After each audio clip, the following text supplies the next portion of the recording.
नमस्कार स्टूडेंट्स, आपका स्वागत है कविता एकेडमी में।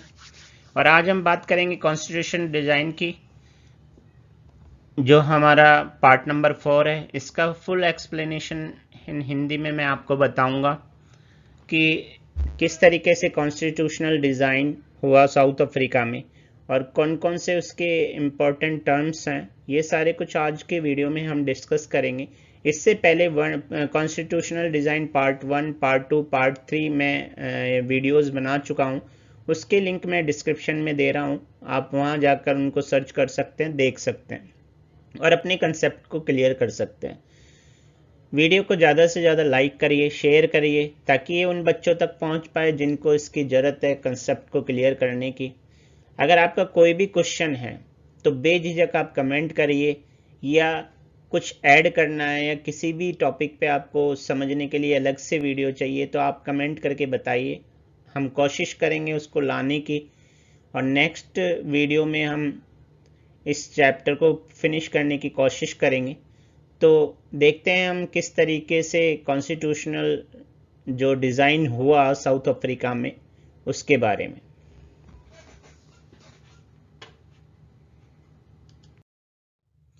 The preamble to the South African constitution.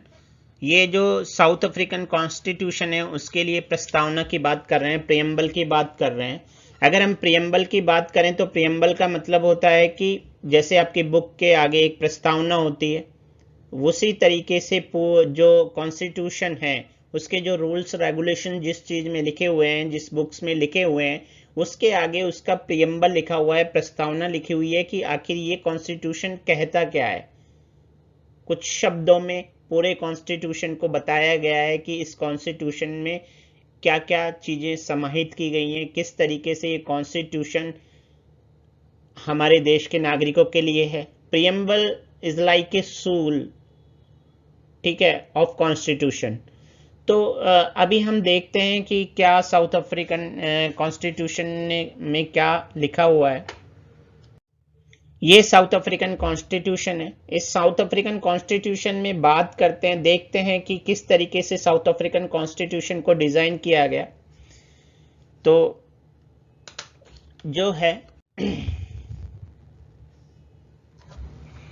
South African constitution inspire Democrats all over the world. जो साउथ अफ्रीकन कॉन्स्टिट्यूशन है, जो मैंने आपको पिछली स्लाइड में आपको प्रियम्बल दिखाया था, वो साउथ अफ्रीकन कॉन्स्टिट्यूशन का प्रियम्बल था। अब उसके जो अंदर समाहित चीज़ें हैं, मतलब वो प्रियम्बल किस बेस पे लिखा गया है, उसके बारे में हम यहाँ पे डिस्कस करेंगे। वो थोड़ा सा फॉन्ट साइज उसका छोटा है, इसलिए उसको थोड़ा सा रीड करने में प्रॉब्लम हो सकती है, इसलिए मैंने उसे अलग से यहाँ पर जो आपके चैप्टर में उसको ब्रीफली डिस्क्राइब किया हुआ है उसके बारे में यहाँ पे बात करते हैं। तो जो कॉन्स्टिट्यूशनल डिज़ाइन है साउथ अफ्रीका का, वो क्या कहता है? The South African constitution inspires Democrats all over the world. जो साउथ अफ्रीकन कॉन्स्टिट्यूशन है, मतलब साउथ अफ्रीका का जो संविधान है, वो इंस्पायर्स करता है, मतलब लोगों को क्या करता है, प्रेरित करता है। Democrats all over the world, पूरे संसार के जो लोकतांत्रिक पक्ष के लोग हैं उन लोगों को क्या करता है, इंस्पायर करता है। किस तरीके से इंस्पायर करता है? और उससे पहले क्या था? A state denounced by the entire world. एक स्टेट जिसकी पूरे संसार द्वारा निंदा की गई थी। डिनाउंस अगर यहाँ पर वर्ड की बात करेंगे तो डिनाउंस का यहाँ पर मतलब है निंदा की। एक स्टेट जिसकी पूरे संसार के द्वारा निंदा की गई टिल 1994 तक। यहाँ पे ये जो लेखक है वो ये कहना चाहता है कि 1994 तक जो साउथ अफ्रीका है उसकी पूरे संसार के द्वारा निंदा की गई, उसकी डिनाउंस की गई as the most undemocratic one. कैसे, किस तरीके से निंदा की गई कि ये सबसे ज्यादा अनडेमोक्रेटिक है, मतलब लोकतांत्रिक सरकार है यहाँ पर। मतलब यहाँ पे रेसिज्म है, यहाँ पे रिपर्सिव गवर्नमेंट है, इस तरीके से यहाँ की निंदा की जाती थी कि ये डेमोक्रेटिक नहीं है। Is now seen as a model of democracy. लेकिन अब इसे कैसे देखा जाता है? अब इसे डेमोक्रेसी के रूप में देखा जाता है। तो यहाँ ये कॉन्स्टिट्यूशन में बताया गया है कि किस तरीके से यहाँ की जो साउथ अफ्रीका का जो कॉन्स्टिट्यूशन है वो 1994 तक अनडेमोक्रेटिक माना जाता था, और किस तरीके से क्या क्या ऐसे बदलाव आए जिसकी वजह से उसे आज एक मिसाल के रूप में देखा जाता है, एक एग्जाम्पल के रूप में देखा जाता है, न्यूली ब्रॉर्न डेमोक्रेसी के रूप में देखा जाता है। What made this change possible was the determination of the people of South Africa to work together. What made this change? ये जो चेंज आया वो कैसे आया, क्या मतलब ऐसा क्या चेंज हुआ?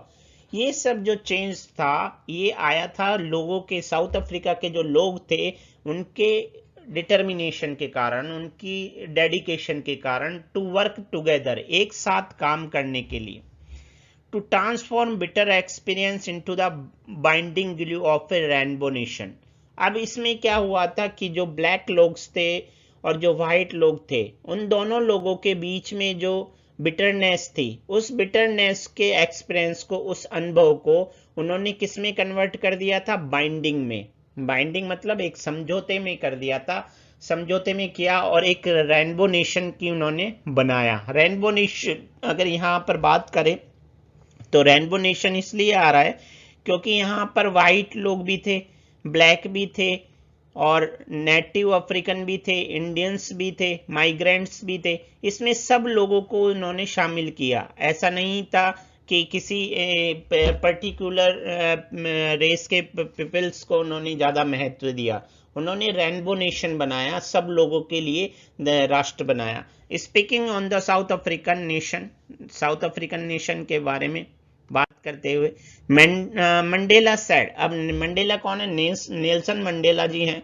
उन्होंने कहा the constitution of South Africa speaks of both the past and the future. जो साउथ अफ्रीका का जो संविधान है वो पास्ट और फ्यूचर दोनों की बारे में बताता है।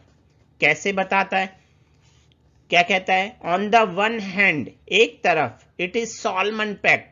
इट इज सॉलमन पैक्ट का मतलब होता है कि ये एक औपचारिक समझौता है, इन विच, जिसमें कि वी, मतलब वी का मतलब हम, मतलब South African, as South African declare to one another that, हम एक दूसरे के साथ क्या करते हैं? समझौता करते हैं।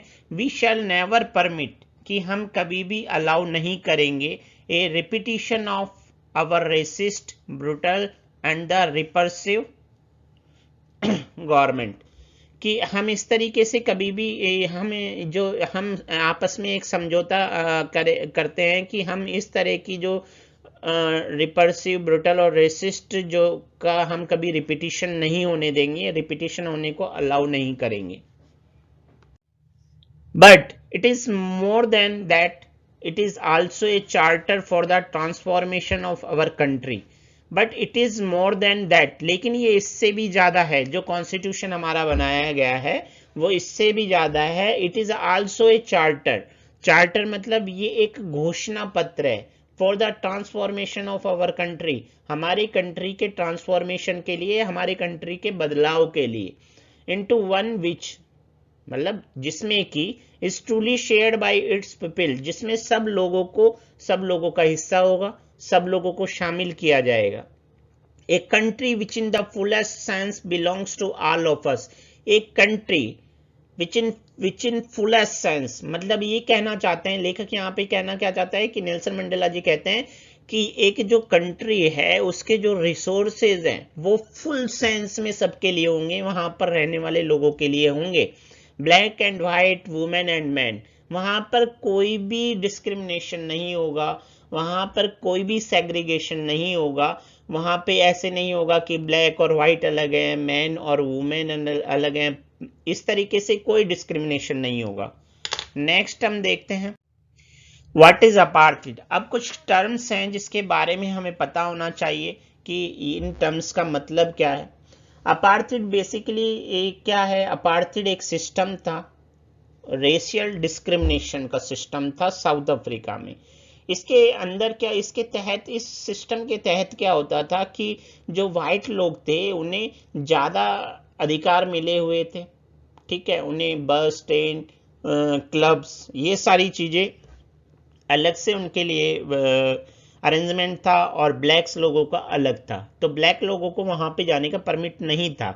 The official policy of racial separation, racial separation की जो औपचारिक पॉलिसी है, and ill treatment of blacks followed by the government of South Africa between 1948 to 1989। अब यहाँ पे याद रखना कि ये जो पॉलिसी थी वो कब से कब तक चली, 1948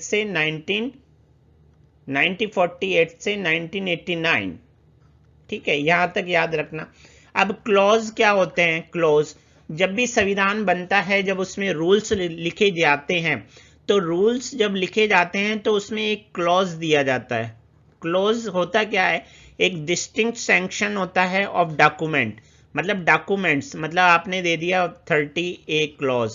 अब 30A क्लॉज में जो एक डॉक्यूमेंट है उसका एक डिस्टिंक्ट सेक्शन है, एक अलग से महत्वपूर्ण सेक्शन है। जैसे अगर बात करें 13A, 13B clause, 13B, 153A clause, ये इस तरीके से क्लॉज दिए जाते हैं। आर्टिकल 25, आर्टिकल 25 के बारे में आपने पढ़ा है क्लास 8 में, 7 में। Article 25 section clause A, 25A इस तरीके से आपको दिखाई देगा। तो ये वो चीज है, इसमें डिस्टिंक्ट सेक्शन होता है एक डॉक्यूमेंट्स का, जिसमें क्लॉज लिखे जाते हैं, टर्म्स लिखी जाती हैं। कॉन्स्टिट्यूएंट असेंबली होती क्या है? अब कॉन्स्टिट्यूएंट असेंबली के बारे में देखते हैं। एन असेंबली ऑफ पीपल्स, लोगों की एक सभा, representative that writes a constitution for a country. अब इसमें क्या होता है, जैसे इंडिया के कॉन्स्टिट्यूशन जब लिखा गया तो उसमें 300 लोगों की कॉन्स्टिट्यूशन असेंबली बनाई गई। इन 300 लोगों ने मिलकर हमारे देश का संविधान लिखा, तो ये कॉन्स्टिट्यूशन असेंबली कहलाती है। और फ्रेंच रेवोल्यूशन में आपने देखा होगा, फ्रेंच रेवोल्यूशन में भी एक कॉन्स्टिट्यूशनल असेंबली बनी थी, संवैधानिक सभा बनी।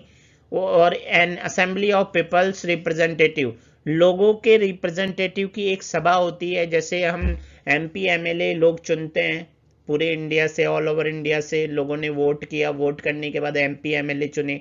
उन MP MLA में से कुछ MP MLA को चुना जाता है कॉन्स्टिट्यूशन असेंबली के लिए, वो कॉन्स्टिट्यूशन को लिखने के लिए। नेक्स्ट देखते हैं कॉन्स्टिट्यूशन होता क्या है। Supreme law of a country, एक कंट्री का सबसे सुप्रीम लॉ होता है, उससे ऊपर कोई लॉ नहीं होता। कंटेनिंग फंडामेंटल रूल्स, उसमें क्या मेंशन कंटेन होता है, क्या सामग्री होती है, उसमें लिखे होते हैं फंडामेंटल रूल्स लिखे होते हैं। Governing the politics and society in country, country में सोसाइटी और पॉलिटिक्स को गवर्न करने के लिए, उनको चलाने के लिए। नेक्स्ट देखते हैं कॉन्स्टिट्यूशनल अमेंडमेंट क्या होते हैं। ए change in the constitution made by the supreme legislative body in a country. अब क्या होता है, लेजिस्लेटिव बॉडी क्या होती है, जैसे PM है, प्रधानमंत्री है, और उनकी कैबिनेट, ठीक है।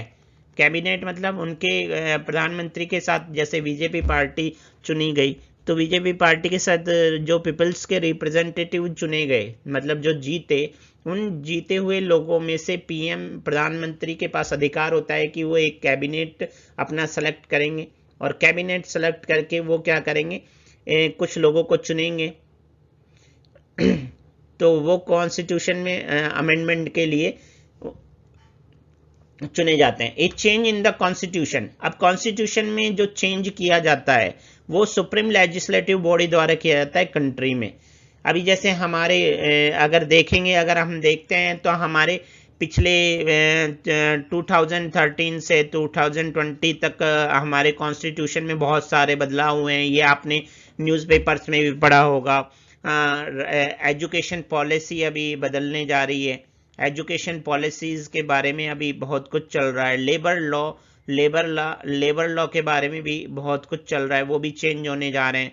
इस तरीके से नई नई पॉलिसियां, जो पुराने नियम बनाए गए थे 1947 में, उनमें बदलाव किया जाता है प्रेजेंट की सर्कमस्टेंसेस के अकॉर्डिंग, तो उसे बोलते हैं अमेंडमेंट। ड्राफ्ट क्या होता है, ए preliminary version of a legal document, एक लीगल डॉक्यूमेंट का जो प्रारंभिक वर्जन होता है, मतलब पहला जो वर्जन होता है वो ड्राफ्ट कहलाता है। फिलोसफी क्या होती है, the most fundamental principles underlying one's thought and actions. अब ये फिलोसफी में क्या होता है, एक बहुत ही फंडामेंटल जो आधारभूत प्रिंसिपल्स होते हैं, सिद्धांत होते हैं मुख्यतः, वो अंडरलाइंग होते हैं एक किसी की थॉट्स और एक्शन उसके अंदर आते हैं। प्रियम्बल क्या होती है, प्रस्तावना, जो बात कर रहे थे हम। N introductory statement in a constitution, एक कॉन्स्टिट्यूशन में एक इंट्रोडक्टरी स्टेटमेंट होता है, इंट्रोडक्शन होता है उसमें, which state the reason and guiding values of the constitution, जो कि क्या बताता है हमें, रीजन्स बताता है, कारण बताता है और गाइडिंग बताता है, गाइडिंग वैल्यूज को बताता है संविधान की रीजन्स और गाइडिंग वैल्यूज को हमें बताता है। इसके बाद नेक्स्ट देखते हैं ट्रीजन क्या होता है। किसी बच्चे ने पूछा था कि ट्रीजन क्या होता है।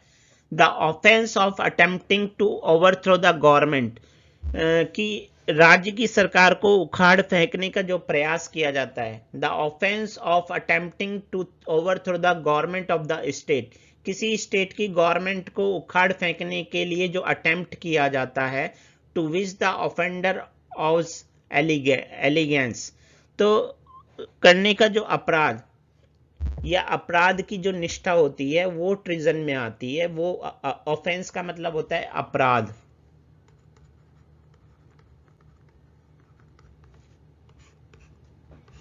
ऑलवेज मतलब निष्ठा।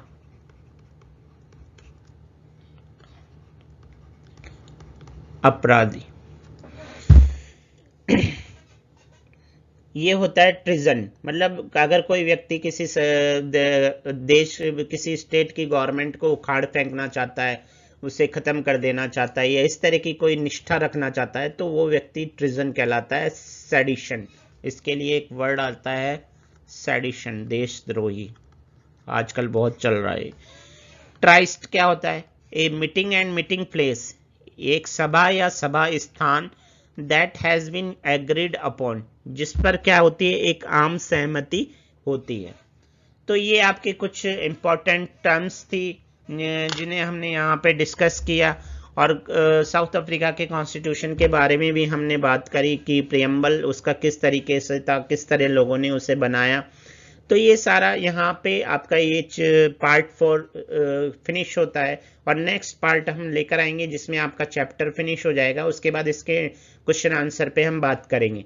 अगर आपको वीडियो अच्छा लगा तो लाइक करिए, शेयर करिए। अगर आप पहली बार इस चैनल पे आए हैं तो आप सब्सक्राइब करिए तक और बेल आइकन को क्लिक करिए ताकि अगली बार जब न्यू वीडियो लॉन्च होगा या अपलोड करेंगे तो आपको नोटिफिकेशन मिल जाए।